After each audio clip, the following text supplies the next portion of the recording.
Welcome to Speak Up and Stay Alive Radio with author, speaker, and your host, Pat Rouleau. Serving you a generous helping of everything you need to know to help you and your loved ones stay safe during any doctor or hospital visit. The program is not intended to replace medical advice from a licensed professional, but rather to encourage you to become a well-informed participant in your health and well-being. And now, your host, Pat Rouleau. Hello! Welcome back to the best time of the week, when we get together to explore some seldom discussed healthcare and hospital hazards. I'm glad you're with me. Today, I'm going to ask you a number of questions about your living environment, your sleep patterns, and your daily routines in order to find out how strong your chi is. Chi, which means your vital energy, and what you can do to improve it for better health, wellness, and prosperity. And next week I have a guest who will furnish the answers to those questions. So if you would, take a moment right now, and if you can, grab a piece of paper and a pencil or a pen, because you'll want to keep track of how many times you answer yes to the questions I ask. And later in the show, our guest today is Dr. Martin Blank, an esteemed scientist and researcher from Columbia University, here to give us an update on EMFs, electromagnetic frequencies, and how they are affecting our health. And I know you will be interested to hear that. So we've got quite a jam-packed show for you today, so you know the drill. Sit back, relax, kick up your feet, turn off that darn cell phone, because we've got a lot going on today. So let's get started, because right now, it's time for the healthcare hazard of the week. Is your house affecting your health? An interesting question, right? I'm sure you've heard of sick building syndrome, when people feel fine, except when they're at work. Most likely due to the off-gassing of chemical-laden items such as carpeting, paint, furniture, or the radiation given off by the wireless routers and other devices in the building. And for extra sensitive folks, even the perfume or aftershave worn by a coworker is enough to cause headaches and other symptoms. But what about your home? Most of your time is spent there, day after day, year after year. And what about your bedroom? What makes that a particularly important area when it comes to your health? Well, we spend nearly 1/3 of our life in bed. So today we're going to talk about something called geopathic stress. In other words, harmful energies from the earth.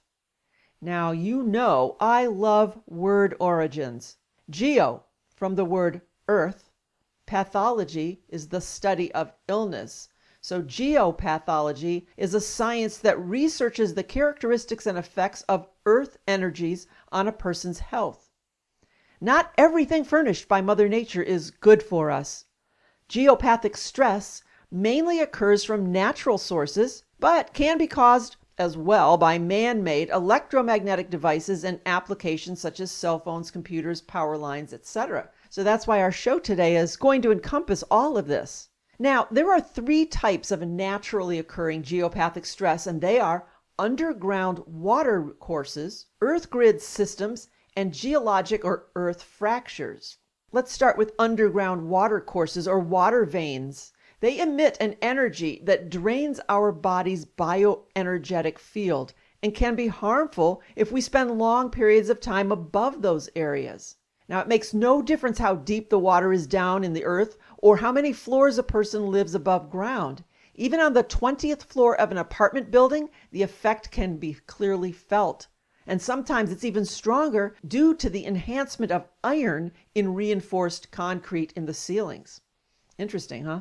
Now, if your bed happens to be right above an underground water stream, your sleep will likely be affected. It may take you a long time to fall asleep, or you'll toss and turn all night. Waking up between 2 and 3 a.m. is typical too, since geopathic stress reaches a maximum at this time of night. Who knew? That's really interesting, don't you think? Now, the second form of stress is due to earth grid systems, systems that consist of straight lines or paths of geopathic energy. In fact, they're more like energetic walls that go deep into the earth, but also reach miles above the surface. So imagine your home sitting on top of this grid, and we don't know which rooms lie directly on the grid lines. And the third form of geopathic stress comes from geologic fractures that are naturally occurring earth fault lines, but can also be caused by blasting or quarrying, or I'm assuming fracking. Now, in 1929, a German aristocrat started an experiment in a small town. He doused the entire town for harmful earth energies caused by underground water courses and earth fault lines. Each day he was accompanied by a policeman to assure that he was not talking to anyone. After a week, he had finished his work, and the town judge compared his hand-drawn map with a list of all the residences of cancer patients over the last 10 years. And he found a 100% correlation. The experiment was repeated several times over the following years in numerous towns with different variables, and the results were always the same, a 100% correlation between cancer patients and geopathic stress zones. Wow. Again, in 1995, a 7-year study with over 8,200 patients conducted by the Institute of Geopathology in Germany evaluated the effects of geopathic stress on people's health. Any medical treatment appeared to be drastically prolonged or even blocked as a result of geopathic stress zones. And then as soon as these structures were avoided or shielded against, the medical treatment promptly resumed and showed positive results. This tells us that a person's reaction will depend on the intensity of the geopathic situation as well as the amount of time spent there. Reactions start with sleeping problems, lack of concentration, a constant state of exhaustion, allergies, migraines, back pain. And under continued stress, a person might experience more serious illnesses such as high blood pressure, diabetes, asthma, and chronic skin diseases. Therefore, over a long period of time, with the body's immune system seriously compromised, severe diseases such as cancer can occur. Now, Dr. Ernest Hartmann, the person who the Hartmann grid was named after, was quoted in the 1960s after years of research in his field. He said, "We are still looking for the cancer patient who does not have a geopathic situation in his home or at his workplace."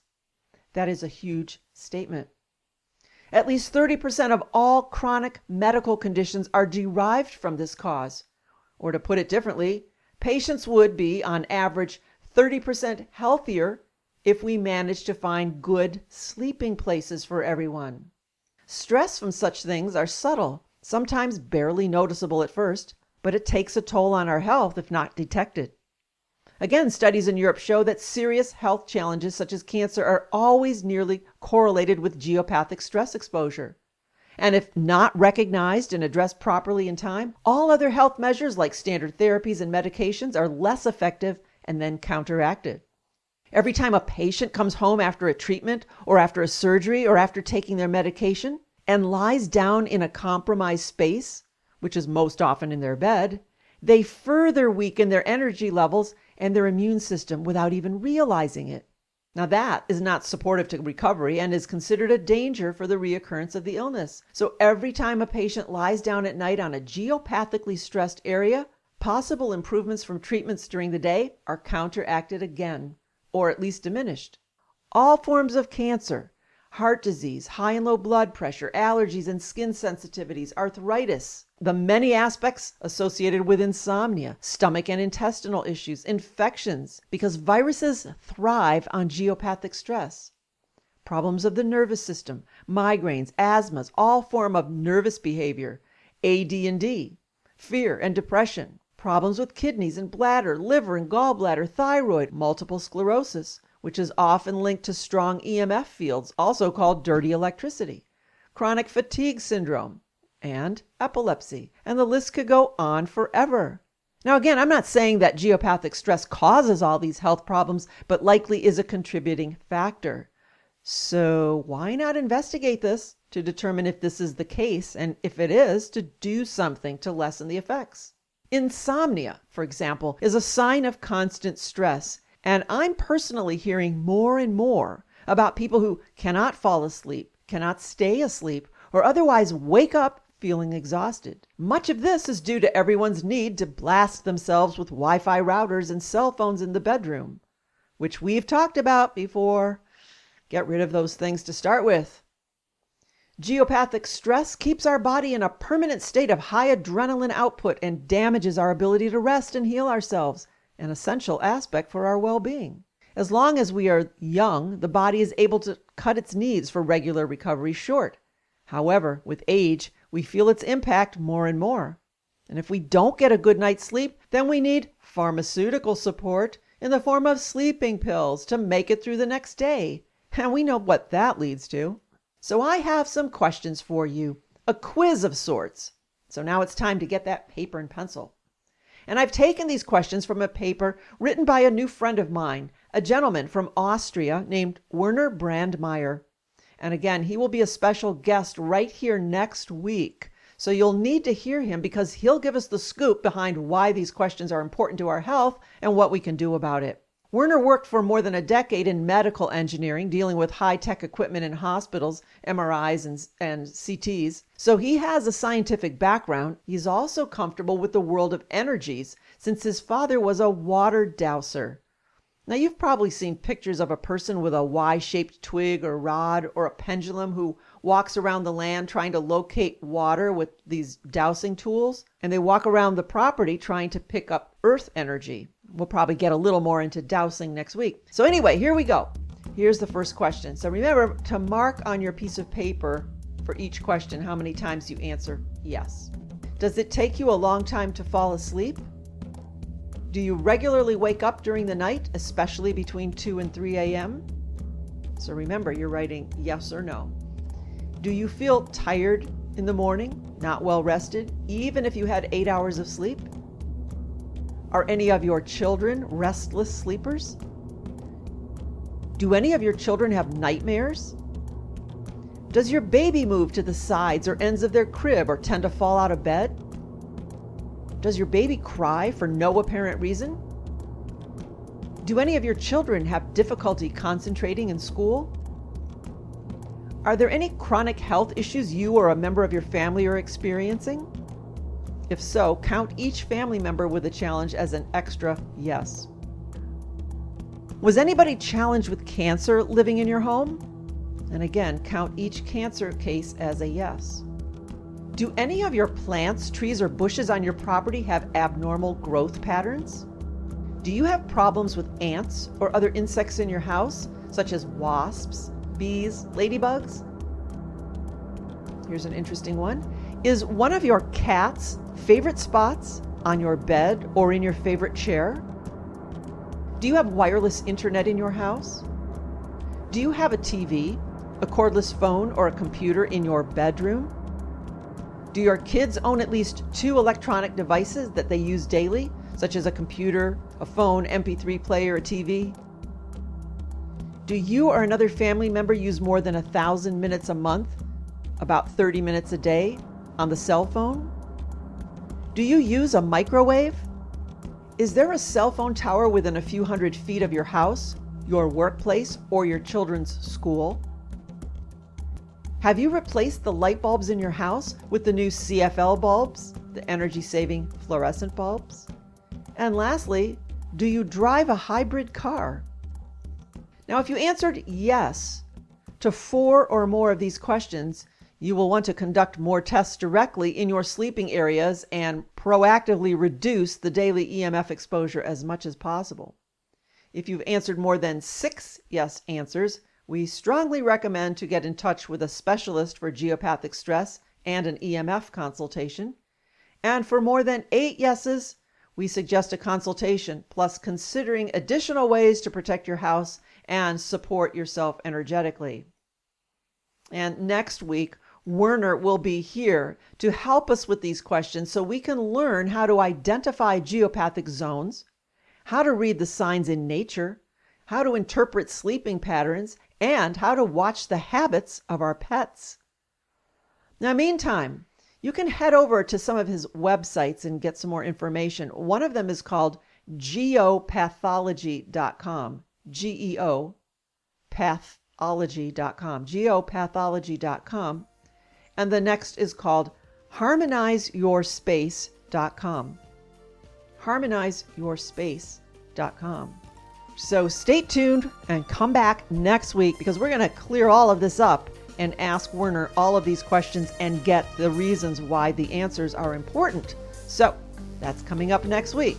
Now don't go away now because we've got more coming up. Dr. Martin Blank is on his way with some serious information that you need to know.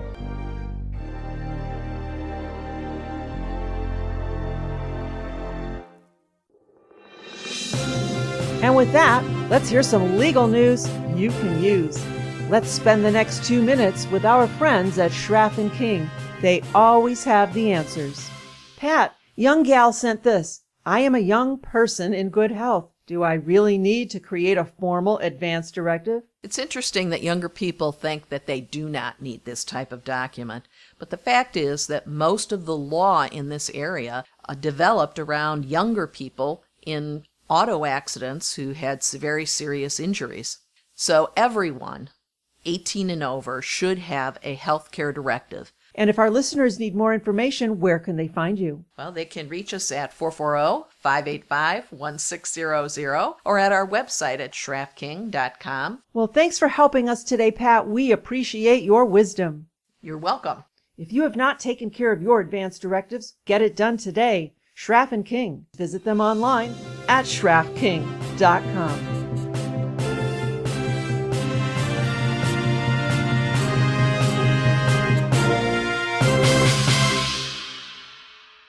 I'm here with disturbing news about our favorite gadgets, cell phones, tablets, Wi-Fi, etc. Putting it bluntly, they are damaging the living cells in our bodies and killing many of us prematurely. I'm Dr. Martin Blank from the Department of Physiology and Cellular Biophysics at Columbia University. It is distressing for me and more than 160 colleagues who today are petitioning the United Nations requesting that they address this problem. We are scientists and engineers, and I am here to tell you we have created something that is harming us, and it is getting out of control. Before Edison's light bulb, there was very little electromagnetic radiation in our environment. The levels today are very many times higher than natural background levels and are growing rapidly because of all the new devices that emit this radiation. An example that a lot of us have in our pockets right now is the cell phone. One study shows that as cell phone usage has spread widely, the incidence of fatal brain cancer in younger people has more than tripled. We are putting cellular antennas on residential buildings and on top of hospitals where people are trying to get well. Wireless utility meters and cell towers are blanketing our neighborhoods with radiation. It's particularly frightening that radiation from our telecommunication and power line technology is damaging the DNA in our cells. It is clear to many biologists that this can account for the rising cancer rates. Future generations, our children, are at risk.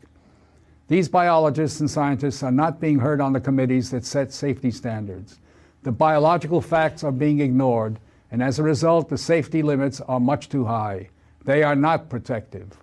More protection will probably result from full disclosure of possible conflicts of interest between regulators and industry. Rising exposure to electromagnetic radiation is a global problem. The World Health Organization and international standard-setting bodies are not acting to protect the public's health and well-being. International exposure guidelines for electromagnetic fields must be strengthened to reflect the reality of their impact on our bodies, and in particular, on our DNA.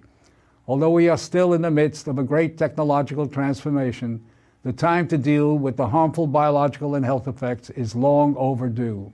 We are really all part of a large biological experiment without our informed consent.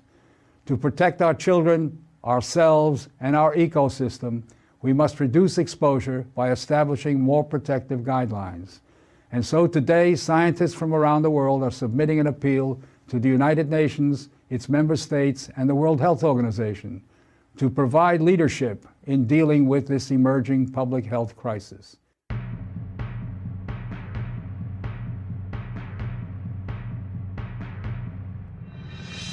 What started as our viewing the 3-minute video by Dr. Martin Blank announcing the International EMF Scientist Appeal to the United Nations, the World Health Organization, and the UN member states, requesting that they adopt more productive exposure guidelines for electromagnetic fields and wireless technology, quickly initiated an email request to Dr. Blank asking him to interview for our radio shows, and he kindly agreed. Now, just to bring folks up to speed, this appeal was initially signed by 190 scientists from 39 nations, and these scientists have collectively published over 2,000 peer-reviewed papers on the biological or health effects of non-ionizing radiation, part of the EMF spectrum. That includes extremely low frequency fields used for electricity or RF radio frequencies used for wireless communications. And so that is our topic today with the esteemed Dr. Martin Blank, who has had over 30 years of experience conducting EMF research at Columbia University Department of Physiology and Cellular Biophysics, and is a past president of the International Bioelectromagnetic Society. He was also one of the authors of the Bioinitiative Report, and his most recent book is a must-read, Overpowered: The Dangers of Electromagnetic Radiation and What You Can Do About It. So it is with great pleasure to talk with this esteemed Dr. Martin Blank. Welcome to the show. Well, thank you. All righty. We might have set the stage by asking you to explain the major health crisis we are facing due to increasing levels of environmental pollution from that ever-expanding EMF sources. Well, I said before Edison, the amount of radiation in our environment was there was very little in it, and the fact of the matter is that there was virtually nothing below the level of the infrared. It was all basically from the sun and a little bit that came from lightning storms on Earth that came around the Earth through the ionosphere, which connects all the atmosphere, all the air above us. Now, the thing is that since then, Edison brought in power lines, and they go at 60 hertz. In other words, we use 60 cycles per second to transmit that power. And now it's been going to higher and higher frequencies because one can use these higher frequencies in much the same way. The technology is a little different, but you use the same kind of information that you pack in, and you pack in much more information as you get the higher frequency.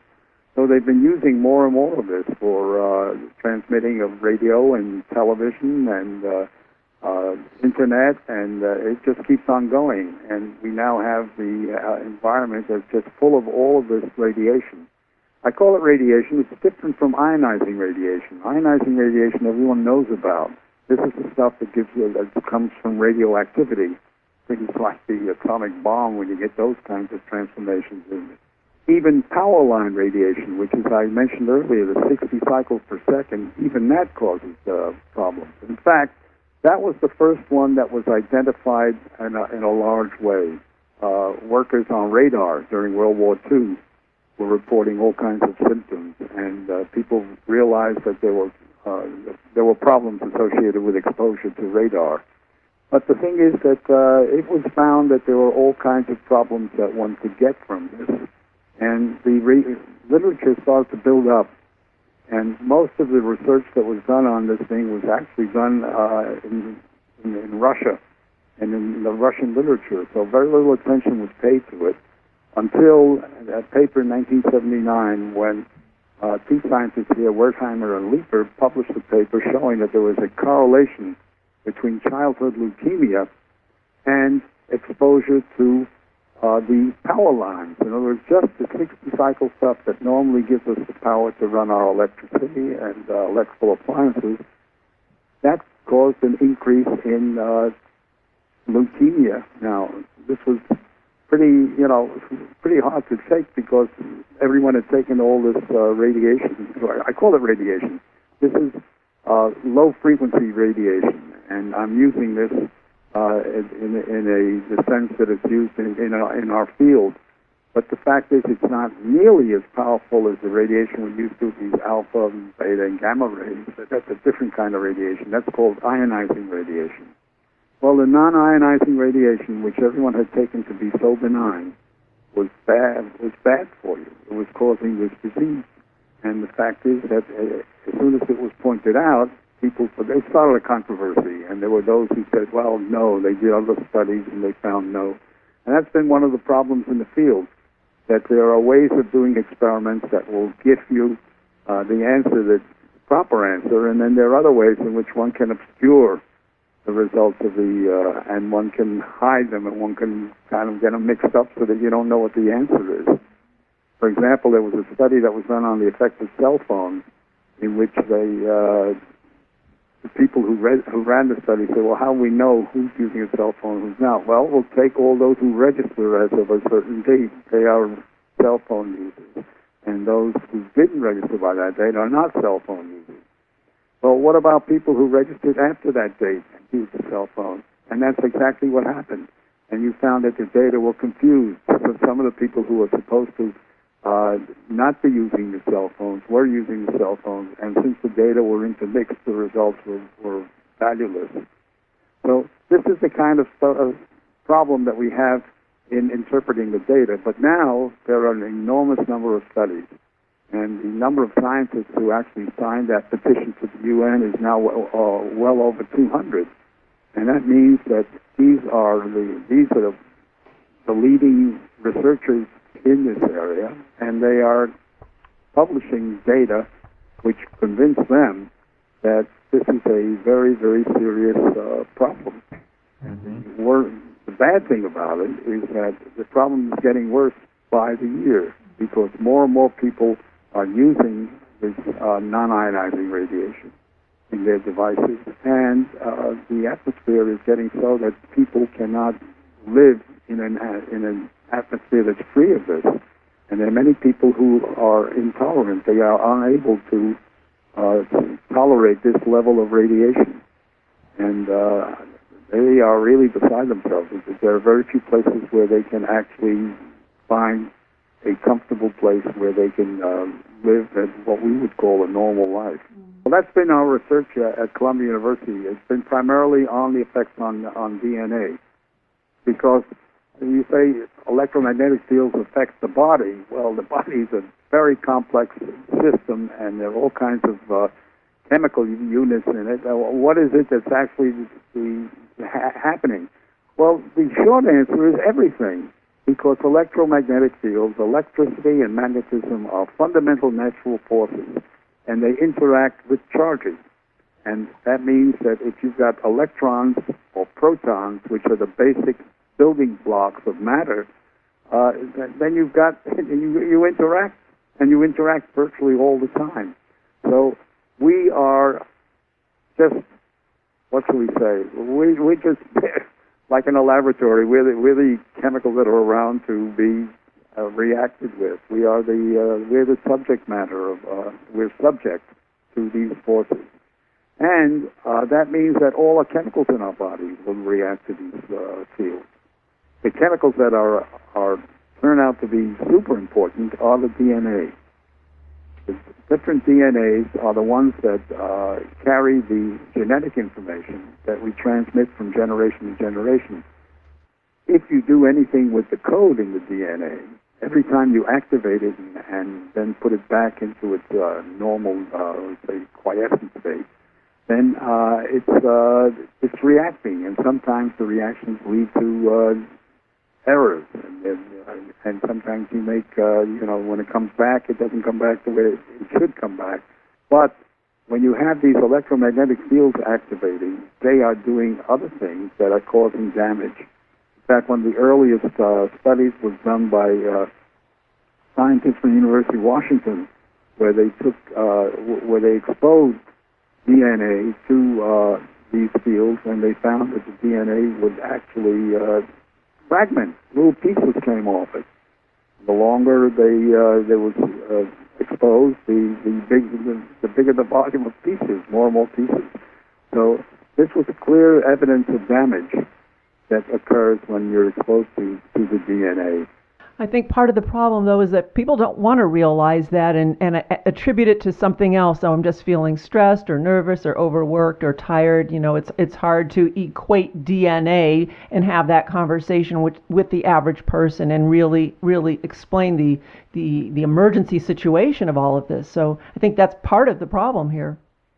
Well, it is a problem, but there are studies I think one can relate to that resonate in the public mind without too much sophistication. Right, so I'd like to have a bit of a call to action here. What would you say to listeners? What should they do when this interview is over to make a positive change? Well, I think that in a practical way, I always tell people that there are simple things that you can do that will minimize your exposure. One, most people have Wi-Fi. You can generally have your Wi-Fi set up so that you can shut it off at night or shut it off when you're not using it. Most people keep it on all the time because it's just simpler that way. You have it on, if you need it, you go there and it's there. It takes a little effort and a little thought to shut your Wi-Fi off and then put it on when you want it. And not when you want it, when you need it. The other thing I tell people is to shut off your cell phone. That's an easy thing to do. You don't have to have it on, because when it's on, your cell phone is telling the tower where you are, so it can send you a message. So there's a back and forth between you and the tower. And every time it sends a message to the tower, that message is going through you. So shut off your cell phone. When you think that you may want to know if you've gotten a call, just take out your cell phone, turn it on and check, and then turn it off again if you've got no call. And if you've got a call, follow it up. So those, I think, are two very important ways in which one can just minimize the kind of exposure that they have. That's great advice. I think people need to take heed and check their environment out. And I was at a hospice visiting someone the other day and brought my meters and thought, there's no way these people, I know they're dying in hospice, but my gosh, the levels were just extreme because of the Wi-Fi that was in the building. So none of these healthcare facilities are places to heal anymore. Well, in wrapping up, where can folks go to learn more about you and what you do, and any websites or places that we can send folks? Well, I guess you mentioned my book, Overpowered. I think that's a pretty good introduction, and it's written in a sort of user-friendly way. So I think many people will find that approachable, and it'll give you not only the practical, but it largely gives you the background and the history and the many dimensions of this problem. Okay. Well, I think we need to employ the precautionary principle here and take heed and some of the advice that you gave, and pay attention to this now before it's too late. Thank you for taking the time to share your wisdom with our listeners. We really, really appreciate it. Well, you're welcome.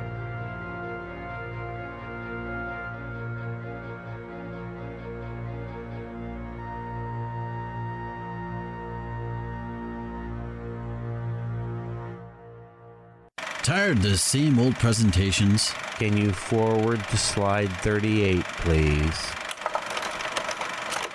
Are you looking for a new, out-of-the-box topic for your next event? Want your group to leave inspired, informed, and satisfied? No PowerPoint presentations and dim lights here. No snoring or snoozing goes on during Pat's presentations. To help your entire group, organization, business, or church stay safe during any healthcare or hospital experience, invite Pat to speak. Pick a topic from her website or request your own. Visit her website, speakupandstayalive.com, or call Pat to discuss how she can make your next event fun, enlightening, and life-saving. Want testimonials? Go to the bulletin board link at the website for color pictures and comments from real people. Again, it's speakupandstayalive.com, or call 440-725-5462. That's 440-725-5462. Have fun this summer at the newly renovated Pioneer Waterland and Dry Fun Park. Wet or dry, there's so much to do. 6-story high water slides, lazy inner tube ride, paddle boats, a Grand Prix go-kart track, batting cages, miniature golf, fun zone game arcade, and you'll appreciate the sparkling new bathrooms too. Enjoy the picnic tables and grills or the Splash Landing Eatery. Fun for all ages at Pioneer Waterland and Dry Fun Park, Kyle Road in Chardon, Ohio. For more information, visit pioneerwaterland.com.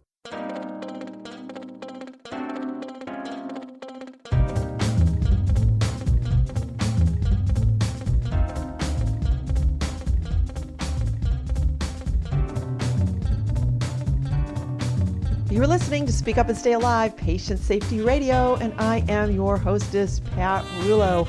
always bringing you topics that are seldom heard on mainstream media. And you can find all of our previous archived shows from all the way back when at the website speakupandstayalive.com. Just go to the archive link, Radio Archives, and you can listen to all of the past programming. That's where you can also purchase the book, Speak Up and Stay Alive, the Patient Advocate Hospital Survival Guide, something that everybody needs in their arsenal of patient safety tips. As I say, you don't even have to read it. Just bring it to the hospital with you. Lay it on the tray table. It is a visual, a sign that says to your healthcare providers that you are someone special. You are an e-patient. You are enabled, equipped, empowered, and eager to get out alive. That's at speakupandstayalive.com. It's only $19.95 plus a few dollars for shipping. That's a small price to pay for the information that just might save your life or the life of a loved one. That's speakupandstayalive.com. Well, it's time to lighten the mood, don't you think? And that can only mean one thing. It's time to play Shocking news from around the world. And who better to lighten things up and add a little kookiness to the show than Bob and our friend Rush-elle from Dr. Very Busy's office in New York. Welcome to you both. Welcome, Bob. Oh, I'm glad to be here again. Oh my God! Thank you for having me. It's so good to see you, Bob. Bob, thanks for being here. Rush-elle, calm down. Oh God, I'm so excited. All right, guys. Okay. Well, now, in keeping with today's topic, we are going to make this the Geopathic Stress Edition. Oh my gosh, I'm already stressed. I don't need anything else added to this. What? Let's just get stressed, okay? All right. Now, for anyone just joining us, geopathic stress has been the topic today, and that's when the Earth's electromagnetic field becomes distorted. The Earth resonates with an electromagnetic frequency similar to human brain waves. But underground streams, sewers, water pipes, electricity tunnels, and underground railways, mineral formations, and geological faults can distort the natural resonance of the Earth and therefore creating geopathic stress. So it's rather a natural form of electromagnetic frequencies. But then we have man-made EMF, electromagnetic pollution, that's generated by most electrical devices, cables, transformers, hair dryers, cell phones, shavers, microwaves. Geopathic stress has been found to be the common factor in most serious and long-term illnesses and psychological conditions. Not that it necessarily causes it, but it surely contributes to it. So that is the addition for today. Well, let's see what we have to say. Let's see what we can do. All right, I'm so ready. All right. So we've got the shocking news number 1. Geopathic interference is not harmful to all animals. Is that a geopathic shock? Or is it a crock? I think it's a crock. I think some animals can get by with it. Oh my God, I also think it's a crock. I think if it's bad for us, it's probably worse for little animals. What do you think, Bob? Oh, I think there's some animals that can survive it. Okay. Yes, Rush-elle and Bob, you are right. Oh. For instance, bees, ants, flies, snakes, and also cats are actually attracted to geopathic areas, and they stay healthy in those locations at the same time. So if you have a cat that likes to sleep on the bed, that's probably good evidence that the bed is located within a geopathic zone. And you may want to move your bed to another location or sleep in a different room for a while. Often people are aware that they sleep much better at their sister's or parents' house, or that their children behave differently as soon as they change rooms. Now, with grown-ups, it can take up to several weeks to discharge from geopathic stress. So that's pretty interesting, huh? Yeah, it's real interesting. I guess I'm doing okay.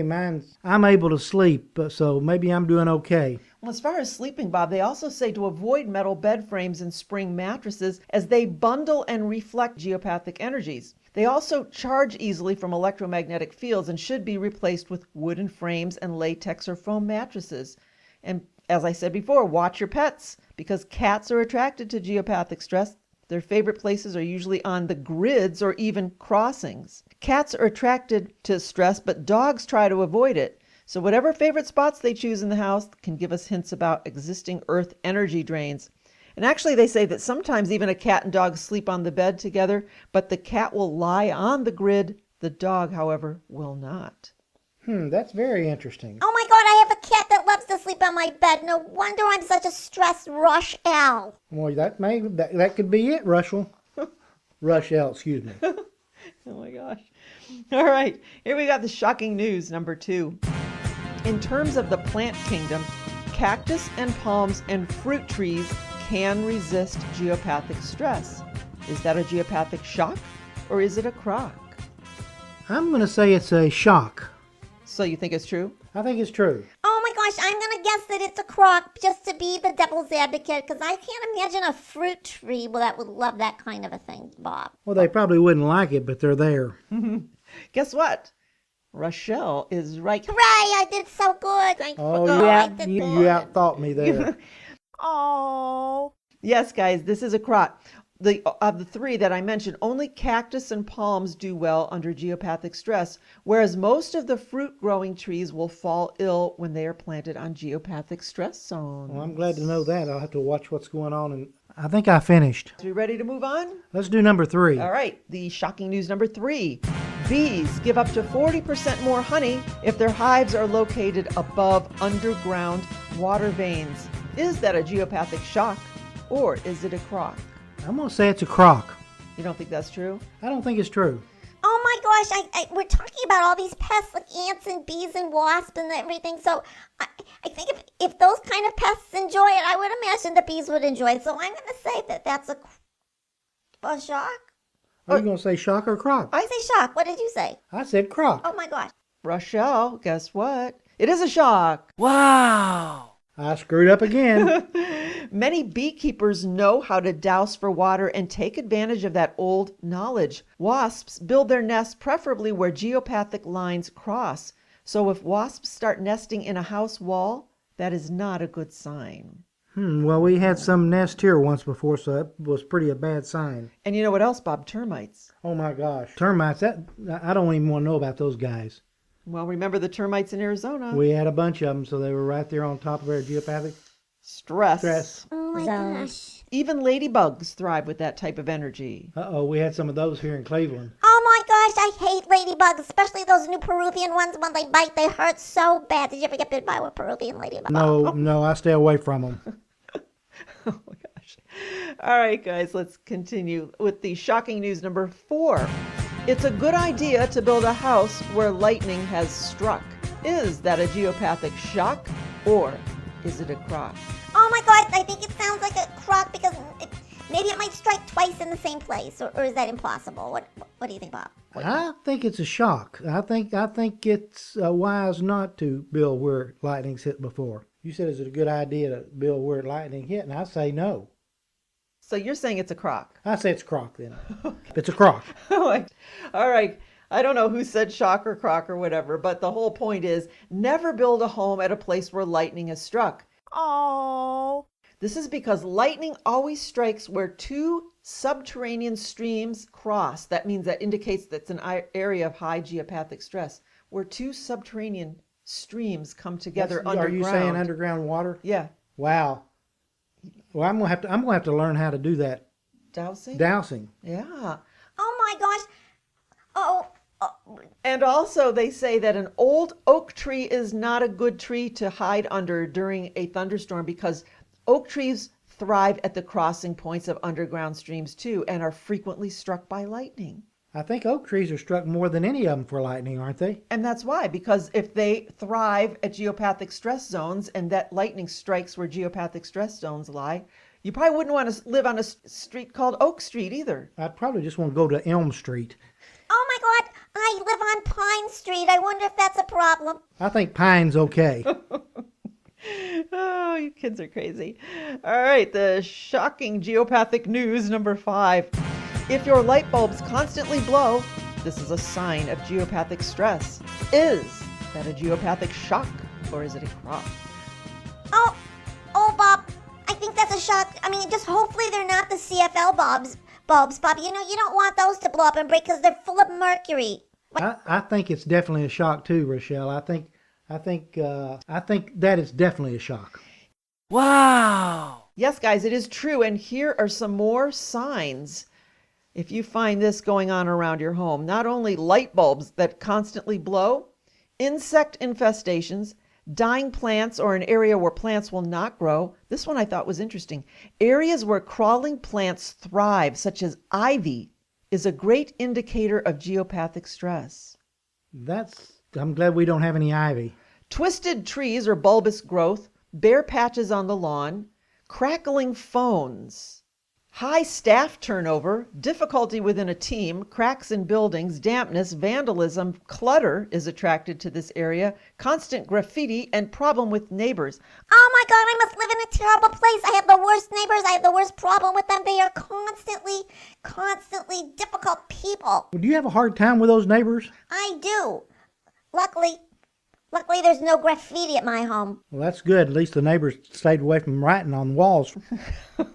Wow, so obviously all of these kind of signs are associated with bad energy and negativity. Well, people, my guest next week, Werner Brandmeier, he has some solutions. He has some home harmonizers and some pendants and such. So meantime, though, visit his website. It's called harmonizeyourspace.com. harmonizeyourspace.com.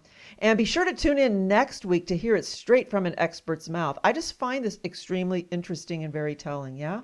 Yeah. I think you're right, and I think it's very interesting to go through this. This is something we haven't done before. Oh my gosh, I've never heard too much about this geopathic stress. I'm going to have to go home and harmonize my home and look around. And your whole segment on sleeping in beds today was very, very enlightening. I just don't... What do you think, Bob? I think it's time to go get a margarita. I think it's time to end this, yes. Oh my gosh, Bob, it's such a pleasure to see you and be with you every time I come here. It's just so exciting because I just love you so. All right. Okay, that's enough, Rush-elle. Let's just go get us a margarita and have a good time. Absolutely. Well, folks, don't go anywhere. The fun will continue here behind the scenes, and we will be back with more patient safety tips and tools just for you. That'll be fine. Enjoy yourself. Oh my gosh, Bob, are you ready to get going? Let's go. Wow.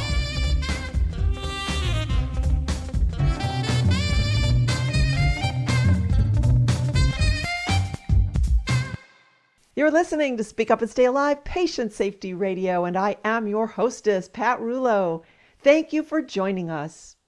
Today, we talked about naturally occurring geopathic stress and how it contributes to poor health.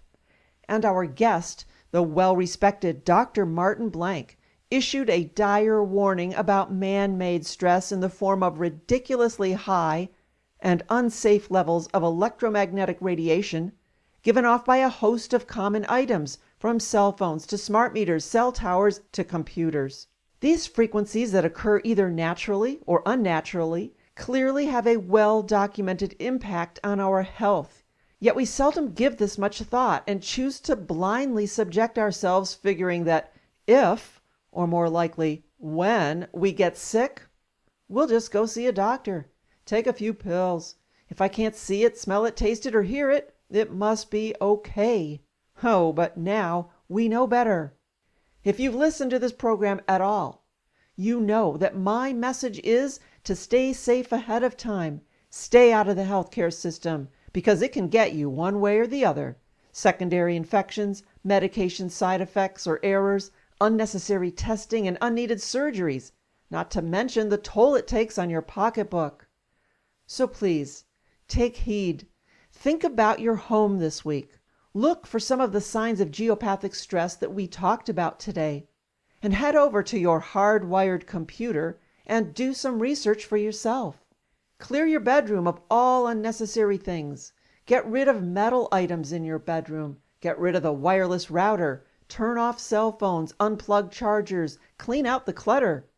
And come back next week to hear more about this from our guest. Because if you answered 4 or more questions with a yes from the little quiz I shared earlier, you need to learn more and make some changes. I know I'm going to. So let's look forward to improving our home environment together. And I'll see you next week. Same time, same place, but never the same information. Until then, I hope you have a healthy and a happy week, free from all stressful frequencies.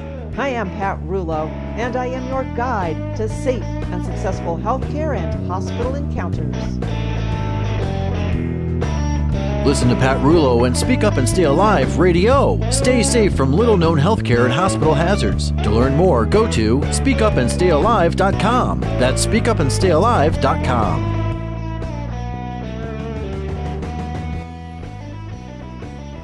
I'm here with disturbing news about our favorite gadgets, cell phones, tablets, Wi-Fi, etc. Putting it bluntly, they are damaging the living cells in our bodies and killing many of us prematurely. I'm Dr. Martin Blank from the Department of Physiology and Cellular Biophysics at Columbia University. It is distressing for me and more than 160 colleagues who today are petitioning the United Nations requesting that they address this problem.